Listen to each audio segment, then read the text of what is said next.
खुलुमबाय लोगोफोर, गोजोन फुंबिलि बयनिसिमबो।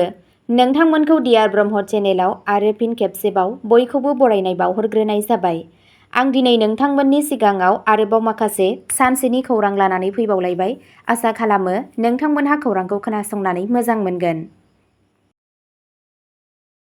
दिनैनि गिबि खौराङावनो दङ गुवाहाटीनि पानिकैतीयाव बिमा आरो सानै गथ'फोरखौ खारबाय थानाय ट्रेननिफ्राय गारहरदों होनना अजद होदों। सासे आइजो आरो बिनि सानै गथ'फोरखौ अजद होनाय बायदियै खारबाय थानाय ट्रेननिफ्राय गारहरनाय जादोंमोन आरो 2 जुलाइनि फुङाव रेलवे ट्रेकनि साखाथियाव गाज्रियै जोखोम जानाय मोनदोंमोन। मावख'आरिफोरनि बायदिब्ला साथामखौबो गिबियाव जायगानि थागिरिफोरा नागिरना दिहुनदोंमोन। गथ'फोरनि गेजेराव सासेया गोब्राब थासारियाव दंमोन आरो बिथांखौ थाबैनो खाथिनि देहा फाहामसालियाव लांनाय जादोंमोन। सोरखारि रेलवे पुलिसआ उनाव बिमा आरो गुबुन गथ'खौ फाहामथायनि थाखाय लांदोंमोन। आइजो आरो गथ'फोरनि सिनायथिखौ दासिमबो फोरमायनाय जायाखै। बिबानगिरिफोरा गाज्रि गेलेनायखौ नेवसिगाराखै आरो दायो मोनसे नायबिजिरनाया सोलिगासिनो दं। पानिकैती पुलिस थानानि सासे मावख'गिरिया बुंदोंमोन दि बिसोरो मा जादोंमोन बेनि आबुं फोरमायथिखौ दासिमबो मिथियाखै।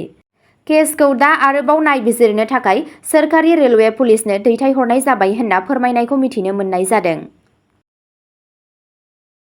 नैथि खौराङाव दङ आसामआ केएमएस 2024-25 आव रेकर्ड माइ बायनाय मोननो हादों। आसामनि आबाद सेक्टरनि थाखाय मोनसे गोग्गाथाव बुब्लियाव रायजोआ खरीफ मार्केटिं सिजन 2024-25 नि थाखाय माइ बायनायाव मोनसे रेकर्ड सिफायनाय माइल खुन्थिया जाफुंसारनो हादों। आसाम चिफ मिनिस्टार हिमन्त बिश्व शर्माया फोसावदोंमोन दि आसामआ बे बोथोराव रेकर्ड 6.97 लाख मेट्रिक टन माइ बायदों, जाय रायजोनि थाखाय दासिमनि बयनिख्रुइबो बांसिन। बेयो सिगांनि बोसोरनि 3.14 लाख मेट्रिक टन बायनायनि 2 गुननिबो बांसिन आरो 2022-23 मायथाइयाव रेबगान्थिनाय 5.92 लाख मेट्रिक टनखौबो बारलाङो। गिबि मन्थ्रिया बेखौ मोनसे मख'जाथाव जाफुंसारनाय महरै बरनायदोंमोन आरो हाथाइसिम सौहैनाय आरो बाङाइसिन हेफाजाब बेसेननि गेजेरजों आबादफोरखौ हेफाजाब होनो थाखाय सोरखारनि रादायखौ रोखा खालामदोंमोन। रायजोआ बे बोथोराव 5.85 लाख मेट्रिक टन बायनायनि थांखि थि खालामदोंमोन, मोनसे थांखि जाय दा गोबाङैनो बारलांबाय। बे जाफुंसारनायनि अनगायैबो आसामआ बुहुमनाङैनो गावनि सिनायथि होनो हादों। माजुलि जिल्लानि आबादारिफोरा गेजेर सानजा आरो इउर'पियान इउनियननि हाथाइफोराव 267 मेट्रिक टन गोजा माइरं दैथायहरदों। बेयो आरोबाव मोनसे माइल खुन्थिया, गुबैयै मानोना माजुलिया मुलुगनि बयनिख्रुइबो देरसिन दैमा दिप, दा गावनि हादोरारि जिबारि गोजा बाव माइजों गेजेर हायुंआरि फालांगियाव हाबबाय। थामथि खौराङाव दङ बिश्वनाथनि प्रतापगड़आव नंखाय सनाजों लोगोसे सानै सिखाव फालांगिरि हमजादों। बिश्वनाथ सारियाली सदर पुलिस थानानि सिङाव थानाय प्रतापगड़ साहा बागाननि रेलवे गेटनि साखाथियाव पुलिसआ नंखाय सनाजों लोगोसे सानै सिखाव फालांगिरिखौ खानो हादों।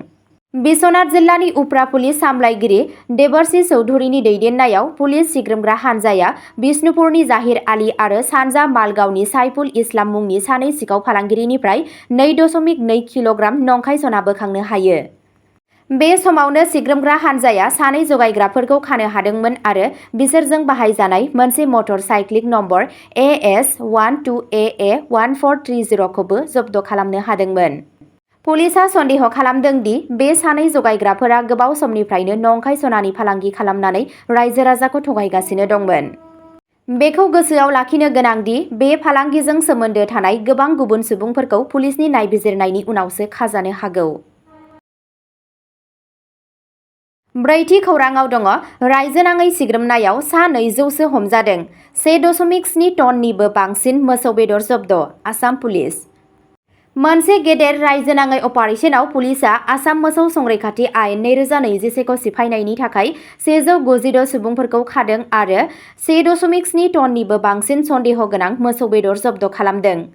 बे गाग्लोबनाया मंगलबारनिफ्राय जागायदोंमोन आरो फैबाय थानाय सानफोराव सोलिबाय थानायनि आसा दं। इन्सपेक्टर जेनेरेल अफ पुलिस आयेन आरो आब्रुथिनि अखिलेश कुमार सिंहआ बुंदोंमोन दि पुलिसनि हानजाफोरा फ्राय गासैबो जिल्लाफोराव हटेल, रेस्टुरेन्टफोर आरो बुथारग्रा न'फोरजों लोगोसे 178 थावनिफोराव सिग्रोमदोंमोन।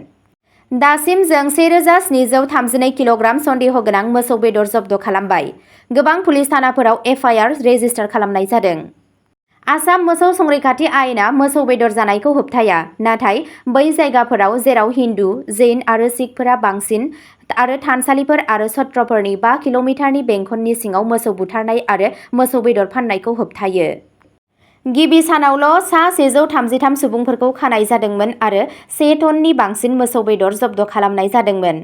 बे अपारेशना ईदनि समाव आयेन बेरेखा मोसौ बुथारनायनि बागै बावैसो सिगां सांग्रांथि होनायनि उनाव। बिथाङा सिगाङाव बुंदोंमोन दि मोसौ बेदरखौ रायजोआरि जायगाफोराव गारहरनाय मोननाय जादोंमोन आरो आयेननि सिङाव गोख्रों राहा लानो फोसावदोंमोन। उनाव पुलिसआ ईदजों सोमोन्दो थानाय जाथायफोरजों सोमोन्दो थानाय धुबरी, हजाई, गवालपारा आरो लखिमपुर बायदि जिल्लाफोरनिफ्राय सा 80सो सुबुंफोरखौ खादोंमोन। आसाम पुलिसआ गासैबो फालांगिफोर, जर'खायै हटेल आरो रेस्टुरेन्टफोरखौ आयेनखौ मानिनो आरो जायखिजाया खामानिनिफ्राय गोजानाव थानो खावलायदों, जाय गोजोनखौ गाज्रि खालामनो हागौ एबा धोरोमारि आबेगखौ दुखु होनो हागौ। सिग्रोमनाया सोलिबाय थागोन आरो फैबाय थानाय सानफोराव आरोबाव आयेनारि राहा लानायनि आसा दं। 5थि खौरांआव दङ बिटिआरआ 7 लाखनिबो बांसिन फरायसाफोरनि थाखाय गोदान सोलोंथायारि हाबाफारि बेखेवदों। सोलोंथाइ खोन्दोखौ सोलायहोनो मोनसे मख'जाथाव आगान होनानै बिटिआर सोरखारा फरायसाफोरखौ गोहो होनाय आरो बिसोरनि इयुनखौ रैखाथि होनायनि थांखिजों गोदान सोलोंथायारि हाबाफारिफोरनि मोनसे फारि जागायदों। बे फोसावनायनि सिङाव गासै बिटिआरआव सोरखारि आरो सोरखारि नङि मोन्नैबो फसंथानफोरनि 7.39 लाखनिबो बांसिन फरायसाफोर आरो बिसोरनि बिगोमाफोरा डिएमआइटि बिथायारि लामा दिन्थिनाय, केरियार काउन्सेलिं आरो मोनसे गुवार बीमा बिथांखिनिफ्राय मुलाम्फा जागोन। फै जों गुबै आखुथायफोरखौ मोजाङै मिथिनि। डिएमआइटि डार्मेट'ग्लिपिक्स माल्टिपल इन्टेलिजेन्स टेस्ट दा थाखो 5 निफ्राय 12 थाखोनि फरायसाफोरनि थाखाय मोननो हागोन। बे आनजादआ फरायसाफोरनि गोहो सोलोंनायनि रोखोम आरो गोहोखौ सिनायनायाव मदद होगोन। डिएमआइटिनि फिथायफोरनि सायाव बिथा खालामनानै फरायसाफोरखौ साबसिन सोलोंथायारि आरो जिउ राहानि थिरांथा लानायाव मदद होनो थाखाय केरियार काउन्सेलिं आरो थुलुंगायारि हेफाजाब होनाय जागोन। गोजौ सोलोंथाइ सोलोंसाफोरनि थाखाय मोनसे गाहाय रैखाथि नेटआव डिएएएल बीमा बिथांखिया सा 5359 ग्रेजुवेट आरो पस्ट ग्रेजुवेट फरायसाफोरनो 5 लाख कभारेज होगोन। आरो फरायसाफोर आरो सोलोंथायगिरिफोरनि थाखाय ओरियेन्टेशन फारिलाइआ जाबाय अदालगुरियाव 28 जुन 2025, कक्राझाराव 4 जुलाइ 2025, चिराङाव 7 जुलाइ 2025, बाक्सा आरो तामुलपुराव 9 जुलाइ 2025। बेफोर हाबाफारिफोरा नोजोरजों सोलोंथाइ आरो थांखिजों गोहो होनायनि थाखाय बिटिआरनि रादायखौ दिन्थियो, जाय थारैनो बेनि लाइमोनफोरनि गोहोखौ बेखेवना होयो होनना फोरमायनायखौ मिथिनो मोननाय जादों। 6थि खौरांआव दङ आलारि सोरां बिथांखिनि सिङाव चिरां दुवाराव धोरोमारि फसंथानफोरनो राङारि अनसुंथाइ रानदों। आध्यात्मिक गोरोबलायनाय आरो थाफादेरनाय जौगाथायखौ जौगाहोनायनि थांखिजों बिटिआर सोरखारा गावनि गाहाय आलारि सोरां बिथांखि हाबाफारिनि सिङाव गुबुन गुबुन सिबिग्रा थावनिफोरनो राङारि हेफाजाब होदों। मानगोनां मावफुं सोद्रोमा श्री रनजित बसुमतारिया गावनो 14 नं चिरां दुवार बियाब, बेजों लोगोसे आस्राबारि प्राइमारि, पुर्बा गलाझार गामि, लाइमुथि प्राइमारि, दांगापारा ब्रह्म मन्दिर। बे हाबाफारिया गासैबो हारिनि धोरोमारि फसंथानफोरखौ हेफाजाब होनाय, बिथायारि सानज'थायखौ जौगाहोनो आरो इसोरारि दोरोंफोरखौ संरैखा खालामनायाव मदद होनो थाखाय बिटिआर खुंथायनि रादायखौ दिन्थियो। बे हाबाफारिखौ मानगोनां गाहाय मावफुं सोद्रोमा श्री प्रमद बर'नि नोजोर गोनां दैदेननायाव मावफुंनाय जादों, जाय ओनसोलाव गासैबो धोरोमनि थाखाय खौसेयै जौगानाय, खौसेथि आरो सन्माननि सायाव गोसो होबोबाय थादों। बे पुन्जिफोरखौ राननाया मोनसे बांसिन गोरोबलायनाय आरो गोहो गोनां बड'लेण्ड दानायनि मोनसे गुवार नाजानायनि बाहागो होनना साननो हायो। 7थि खौरांआव दङ पद्म बान्था 2026 नि थाखाय 31 जुलाइ 2025 सिम मुं नमिनेशन्स गथायनाया खुला थागोन। भारत सोरखारनिफ्राय मोनसे गोनांथार फोसावनायाव मानगोनां पद्म बान्था 2026 नि थाखाय मुं सायख'नाया दा खुला दं। बे नोगोरारि सन्मानफोर पद्म विभूषण, पद्म भूषण आरो पद्मश्रीआ हादोराव गोजौसिन आरो गुबुन गुबुन बिथिङाव सोमोनांथाव सिबिथायखौ गनायथि होयो। मुं थिसननाय खान्थिया 15 मार्चनिफ्राय जागायना 31 जुलाइ 2025 मायथाइसिम सोलिगोन। बान्था मोनगिरिफोरनि जोबथा फारिलाइखौ 26 जानुवारि 2026 मायथाइनि सुबुंखान्थि सानाव फोसावनाय जागोन। 1954 मायथाइयाव जागायजेननाय पद्म बान्थाफोरा आरिमु, थुनलाइ, सोलोंथाइ, गेलेमु, मुलि, समाजारि हाबा, बिगियान, रायजोआरि आयदा, सुबुं मावमिन आरो फालांगि आरो दारिमिन बायदि बिथिङाव साबसिन मोनफुंनायफोरखौ फालियो। आथोन, हारि एबा जिउ राहा जेखि जाया मानो, बे बान्थाफोरा गासैबो भारतारि नोगोरारिफोरनि थाखाय बेखेवनाय।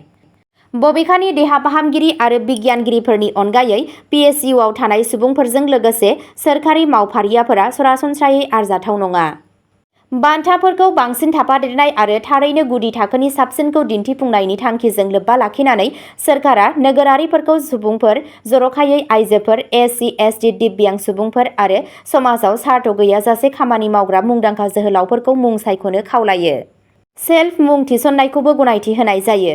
गासैबो मुं थिसननायफोरखौ मावख'आरि राष्ट्रीय पुरस्कार पर्टेलनि गेजेरजों अनलाइन गथायनांगोन।